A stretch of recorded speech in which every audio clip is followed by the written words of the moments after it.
Hindi po dumating si Ginoong Basti Duterte. Marami tuloy nagsasabi na duwag daw si Ginoong Basti Duterte, mga kababayan. At siya po ay lumipad papuntang Singapore. Ang sabi nga po ng iba ay tinakasan daw. Tinakasan ni Ginoong Basti Duterte itong laban na to, mga kababayan. Ayun, hello guys, magandang araw, magandang tanghali, magandang gabi.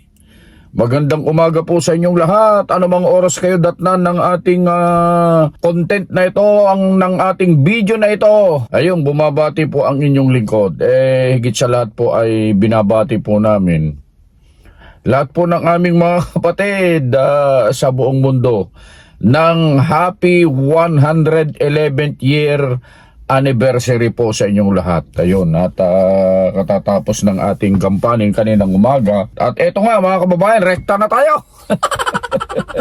Nakakatuwa ito talaga yung ginawang boxing for a cause ni General Torre at saka ni Ginoong Basti Duterte, mga kababayan. Grabe ito, mga kababayan. Ito, pakita ko sa iyo. Talagang pumunta si General Torre. Pumunta si General Torre sa Rizal Memorial Coliseum ba yun? At napakaraming mga tao, mga kababayan. Oo, talagang hinintay niya si Ginoong Basti Duterte. Pero hindi dumating, kaya ang nangyari po, mga kababayan, bago natin ito, panoorin natin yung nangyari, para nang sa ganun ay makita nyo kung ano yung mga naging kaganapan. Ipapapanood po namin sa inyo to.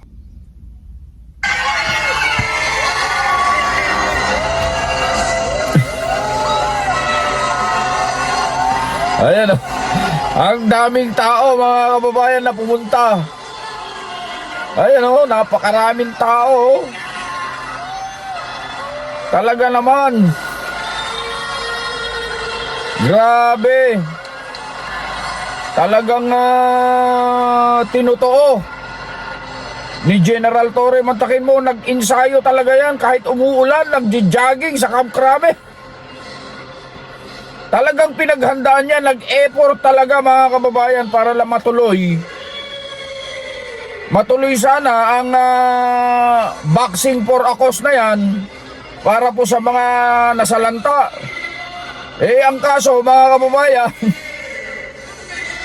hindi po dumating si Ginoong Basti Duterte.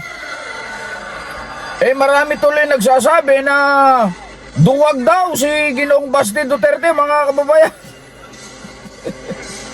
At siya po ay lumipad papuntang Singapore. Ang sabi nga po ng iba ay tinakasan daw. Tinakasan ni Ginoong Basti Duterte itong laban na to, mga kababayan. Nag-effort pa naman itong si General Torre.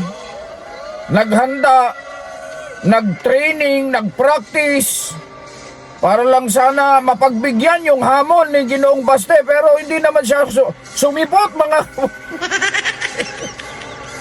Ayan, kaya, yung sa atin lang naman po, pinapanood po namin sa inyo to, hindi dahil sa tayo ay kumakampi kay General Torre o kaya kinakampihan natin si Ginoong Basti Duterte. Hindi po ganon. Wala tayong kinakampihan dito, mga kababayan. Ang kinakampihan po natin dito ay yung mga kababayan natin sapagkat nanalo sila. Lalo na po yung mga nasalanta ng kalamidad, mga kababayan, sapagkat dito, marami pong mga tao nagpunta dyan. May ticket po kasi yan, siyempre, nagbayad po sila. Yung panalo po, yung mga kababayan natin na nasalanta ng kalamidad, mga kababayan. Kaya lang, eto naman, si Ginoong Basti naman, bakit hindi po kayo sumipot? Kayo po itong naghamon po Hindi po ba?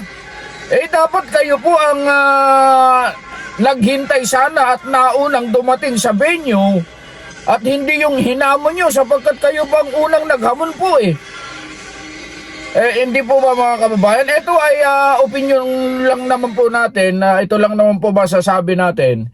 Pero mga kababayan, meron po akong gustong ipapanood sa inyo. Itong si Ginoong Baste meron siyang sinabi mga kababayan. Tungkol nga po dito sa hindi niya pagsipot sa laban nila ni General Torre mga kababayan. Meron pong sinabi. Itong si Ginoong Baste Duterte. Gusto niyo mapanood? Ito, panoorin natin panoorin natin. Puntahan kita, walang kamera, suntukan tayo, walang gloves. Bakit ba kailangan mo ng masyado ka mang masubis? Ganito yan. Kung gusto mo lang talaga ng suntukan, bakit kailangan mo pa ng charity? Why do you need kailangan mo pang gamitin yung nangyayari ngayon na baka dyan sa Metro Manila? Gusto mo, puntahan kita, walang kamera, suntukan tayo, walang gloves. Bakit ba kailangan mo ng masyado ka mang masubis? Well, hindi ko alam kung if you're really serious about this, kung gusto mo yung charity na yan and you've laid some conditions, then let me lay my own conditions for the event. Kung serious ka talaga but I cannot be there sa Sunday. I have other things to do. Pero Tuesday available na ako. Tuesday, Wednesday, but not Sunday. Tuesday, Wednesday, or any other day. Kaya I think mas okay para sa'yo kasi mas may oras ka pa para mag-ensayo. Kasi medyo yung pagsuntok mo, pag job mo, nakababa ka agad yung kamay mo, kailangan nakadepensa yan sa mukha mo. Pag job mo, balik ka agad sa mukha, So, konting advice lang, mag-ensayo ka. Ayun mga kababayan narinig nyo, sinabi ni Ginoong Baste. Sinabihan niya si General Torre na mag-ensayo pa. At sabi niya, kaya daw siya hindi nakasipot ng Sunday kasi may pinuntahan. Available daw siya ng Martes, Tuesday, Wednesday, Thursday. Okay? Ang kaso mga kababayan, yung usapan po kasi, yung sinabi ni sa bagay, yung date naman po kasi at venue, si General Torre nagsabi at hindi naman po sumang-ayon si Ginoong Baste sa sinabi ni General Torre na hindi naman siya nag-call ng Sunday. Ngayon nga po, July 27 mga kababayan. Ngayon, eto nga. Nagsabi si Ginoong Baste Duterte na kung gusto niya, hindi siya available ng Sunday, pwede siya ng Tuesday. Okay? Wednesday, pupunta siya, wala siyang camera, walang magko-cover. Siya ang mismong pupunta, yun ang hamon niya. At eto pa mga kababayan, tinuruan pa niya, binigyan siya ng tips. Dapat niya, pag sumuntok ka, balik mo kaagad yung mo sa mukha, pang depensa para ayun, binibigyan pa niya ng tips. Ano masasabi nyo rito mga kababayan tungkol dito sa sinabi ni Ginoong Baste Duterte? At meron pa siyang kondisyon mga kababayan na mag-hair follicle test daw. Ang lahat po ng mga nasa gobyerno, mula po doon sa administrasyon mga kababayan, sa kanilang mga tauhan, lahat sila. Alam nyo mga kababayan, tungkol dyan sa sinabi ni Ginoong Baste na yan, sumagot na naman. Sumagot si General Torre dyan. Gusto nyo malaman yung sagot? Ito, panoorin nyo. Well, unang-una, kaming dalawa lang naman na-involved dito. Kung may political text sa aming dalawa, ay anytime, anywhere, pwede na mag-hair follicle test kami. Yan o. General, in the event na magdamon po siya uli at dalhin sa ibang araw, may panahon pa ho ba si General Torre para tayo tanggapin?